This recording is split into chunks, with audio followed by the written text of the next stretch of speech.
Okay, so quick video lang tayo, tanghali na tanghali ang init-init. So ito, so kahapon nag-experiment ako ng mga, kumbaga, tawag doon? Dripper ba tawag doon? Basta, yung yung nagdi-drip. Yan. Hindi ko sure kung itong dripper ang may problema kasi tumigil siya eh. Kahapon, nasa puno yan. Kasi hinayaan ko lang siyang pumutak-patak. Pero nakikita kong issue dito is yung masyadong exposed yung tubig sa araw kaya nagkakaroon ng lumot dito rin. Ito naman, hindi ko lang kung gaano katagal bago niya naubos. Siguro mga 1 oras. Yan, mula sa puno pababa. Yan. So ngayon hindi na siya nagdi-drip kasi ubos na. So, ito yung cucumber natin. So, yun yung inaalagaan natin ngayon. So, tinitingnan pa natin, nag-experiment pa tayo. Pero, yan yung una kong naisip na setup. Pero, gagawan pa tayo ng better siguro. Kasi nga, ang problema natin dyan, masyado siyang exposed sa liwanag. Siguro kung mailagay natin doon or kung ano mang setup. Mag-iisip pa ako. Meron naman tayong tools dito, yung parang drip pero yung mahaba na tali na itim. So baka mag-setup tayo somewhere here lang sa lugar natin. So yun. So maliban dyan, nag-harvest na ako kanina ng lalik. Hindi ko sure kung kailangan ko na mag-refill ng tubig dito. So magre-refill ako gamit yung mga tubig natin doon. Soon mag-harvest na tayo. So for tomorrow, harvest tayo dito. Ito yung mga for harvest natin tomorrow. So ito naglilik to eh. Pero next week naman yung harvest nitong batch na to. Kasama yung nandun sa taas. Tapos ito yung kasabayan nito. Medyo namukbang na yung ibang lettuce doon. Pero ito yung kasabayan niya. Then after that, yun na yung last na batch natin. And that's it. We already cleaned it up. Then tingnan natin kung makagawa pa ako ng isa pang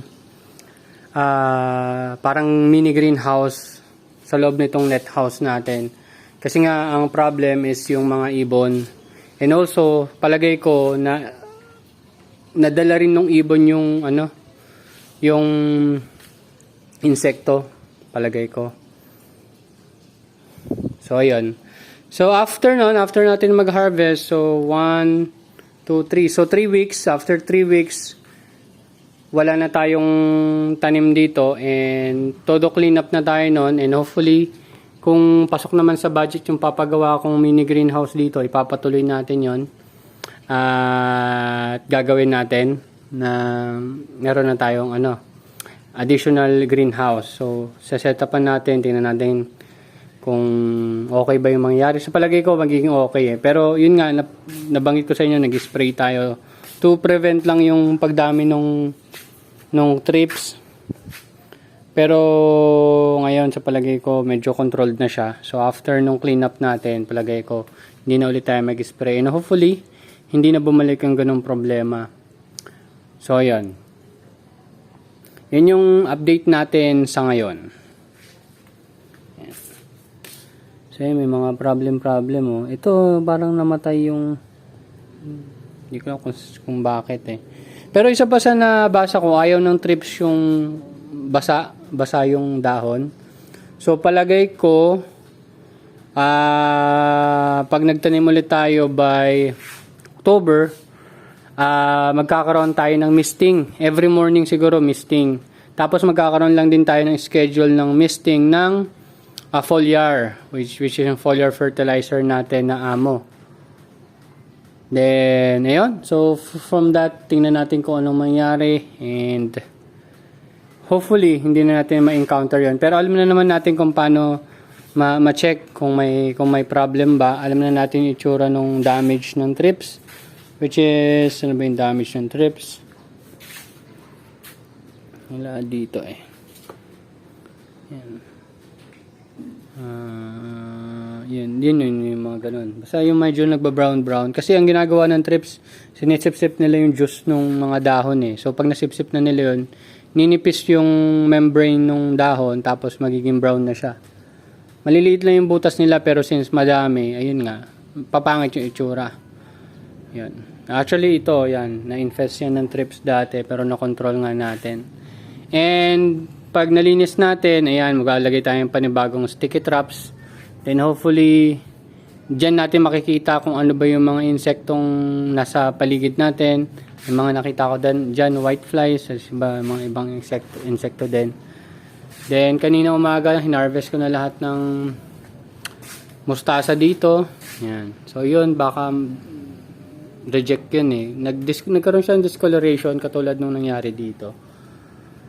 Then that's it. So hopefully everything's good. So ngayon darating na Sunday na yung grand meet and greet ng agribusiness. So attend tayo doon. So hopefully may makausap tayo regarding dun sa mga concerns natin. Kasi bago pa lang tayo dito sa pagle-lettuce. Pero palagay ko itutuloy natin to. Tuloy-tuloy lang. And magkakaroon tayo ng panibagong strategy pagdating ng October. Kasi parang mga end of October yung target nun eh. Na harvest. Tama. End of October yung next harvest na natin after natin ma-clean up to.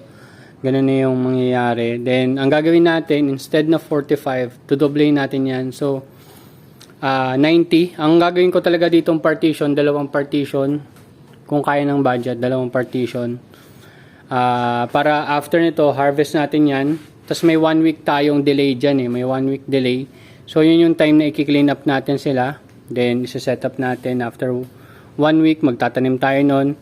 Or bago nang tayo magtanim, i-harvest na muna natin to, tapos clean up, then transfer. Para lang maganda yung transition at hindi naglilipat-lipatan yung insekto kung meron man. Pero sana wala na. So, preparation na rin natin yon sa darating, para sa darating na December. Kasi alam niyo naman, maraming nag-order ng December. Then hopefully, pag nakikita na talaga natin na okay na siya, okay na rin yung flow natin, doon tayo mag-expand. And may nakita akong open rooftop dito. Parang siyang apartment. Pakita ko sa inyo.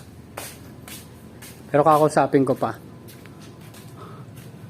Hindi ko sure kung kita sa video. Pero, ayun.